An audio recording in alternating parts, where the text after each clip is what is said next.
تاریخ انسانی کا پہلا گناہ جس نے انسانیت کے دامن پر سیاہ دھبا لگا دیا، وہ پہلا المیہ جس نے زمین کو خون سے رنگا اور آنے والی نسلوں کے لیے ایک عبرتناک باب چھوڑ دیا۔ یہ کہانی شروع ہوتی ہے ایک خاندان سے، لیکن اس کا اختتام ہوا ایک لاش اور قاتل کی ندامت پر۔ یہ ہے حابیل اور قابیل کی سچی اور عبرتناک کہانی۔ جب حضرت آدم علیہ السلام اور حضرت حوا علیہ السلام کو اللہ کے حکم سے زمین پر آباد کیا گیا تو ان کی نسل بڑھنی شروع ہوئی۔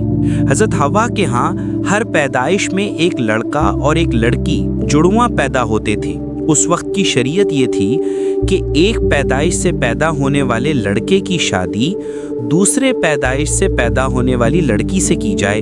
حضرت حوا کے پہلے بچوں میں قابیل اور اس کی جڑواں بہن کلیمہ پیدا ہوئے۔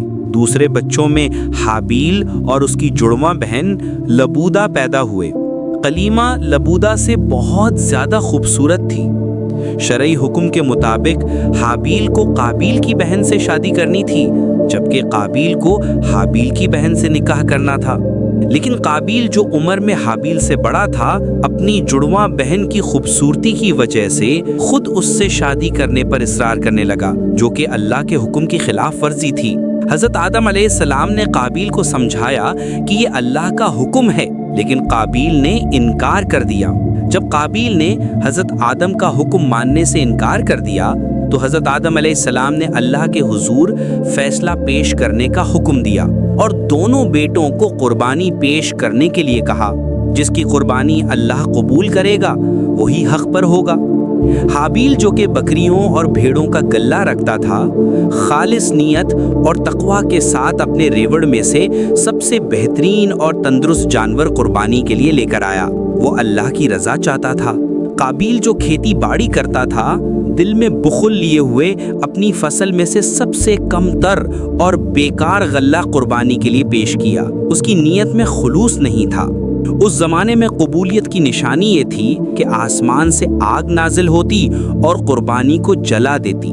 چنانچہ آسمان سے آگ نازل ہوئی اور حابیل کا جانور جلا دیا، جبکہ قابیل کی فصل کو جوں کا توں چھوڑ دیا۔ قرآن کی سورۃ المائدہ میں اس واقعے کا ذکر ہے۔ اللہ تعالیٰ فرماتے ہیں، اور اے محمد ان کو آدم کے دو بیٹوں کا قصہ ٹھیک ٹھیک پڑھ کر سنا دو۔ جب دونوں نے قربانی نیاز کی تو ایک کی قبول ہو گئی اور دوسرے کی قبول نہ ہوئی۔ قربانی رد ہونے پر قابیل پر حسد اور غصہ غالب آ گیا۔ شیطان نے اس کے دل میں وسوسے ڈالے اور اس نے اپنے بھائی حابیل کو قتل کرنے کی دھمکی دی۔ قابیل نے کہا، قال لأقتلنک، میں تجھے ضرور قتل کر ڈالوں گا۔ حابیل نے نہایت بردباری اور خوف خدا کے ساتھ جواب دیا۔ حابیل نے کہا، اللہ تو صرف متقیوں ہی سے قبول کرتا ہے۔ اگر تو مجھے قتل کرنے کے لیے میری طرف ہاتھ بڑھائے گا بھی تو میں تجھے قتل کرنے کے لیے تیری طرف ہاتھ نہیں بڑھاؤں گا۔ بے شک میں اللہ سے ڈرتا ہوں جو تمام جہانوں کا رب ہے۔ حضرت عبداللہ بن عباس رضی اللہ عنہ سے مروی ہے کہ اللہ کی قسم، حضرت آدم کا بیٹا حابیل زیادہ طاقتور تھا، لیکن وہ گناہ سے دور رہنا چاہتا تھا، اس لیے اس نے اپنا ہاتھ اپنے بھائی پر نہ اٹھایا۔ حابیل کے اس جواب کے باوجود بھی قابیل کے نفس نے اس کے لیے قتل کو آسان بنا دیا اور اس نے ایک موقع پا کر اپنے بھائی حابیل کو قتل کر دیا۔ یہ زمین پر انسانی تاریخ کا پہلا اور سب سے بڑا ظلم تھا۔ اس عمل کے بعد قابیل خسارہ پانے والوں میں شامل ہو گیا۔ قابیل نے قتل تو کر دیا، لیکن وہ حیران و پریشان تھا کہ لاش کا کیا کرے، کیونکہ زمین پر اس سے قبل کوئی موت واقع نہیں ہوئی تھی۔ بعض کا کہنا ہے کہ وہ 1 سال تک اپنے بھائی کی لاش کو اٹھائے پھرتا رہا اور بعض نے 100 سال تک اٹھائے رکھنے کی بات کی ہے۔ اللہ تعالیٰ نے اس کی رہنمائی کے لیے ایک ذریعہ بنایا۔ اللہ نے 2 کوے بھیجے جنہوں نے آپس میں لڑائی کی اور ایک نے دوسرے کو مار ڈالا۔ پھر قاتل کوے نے زمین کھود کر مردہ کوے کو دفن کر دیا۔ یہ منظر دیکھ کر قابیل کو شرمندگی ہوئی اور اس نے افسوس کرتے ہوئے کہا، ہائے افسوس، کیا میں اس کوے جتنا بھی نہ ہو سکا کہ اپنے بھائی کی لاش کو چھپا دوں؟ بس وہ پشیمان ہوا۔ اس کے بعد اس نے اپنے بھائی کو دفن کر دیا۔ دمشق کے شمال میں کاسیون ایک پہاڑ ہے، وہاں موجود ایک غار ہے جس کو مغارۃ الدم یا بلڈ کیو بھی کہا جاتا ہے۔ اس کے متعلق یہ بات مشہور ہے کہ قابیل نے اپنے بھائی حابیل کو یہاں قتل کیا تھا، اور یہ بات اہل کتاب سے منقول معلوم ہوتی ہے۔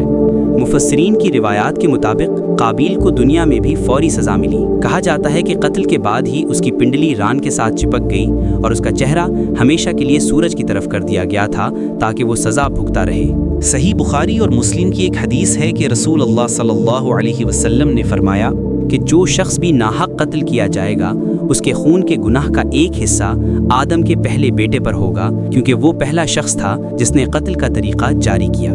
قابیل قتل کے بعد ایک ویران علاقے، بعض روایات میں یمن یا سرزمین نوت کا ذکر ہے، کی طرف بھاگ گیا اور وہیں اس کی نسل بڑھی۔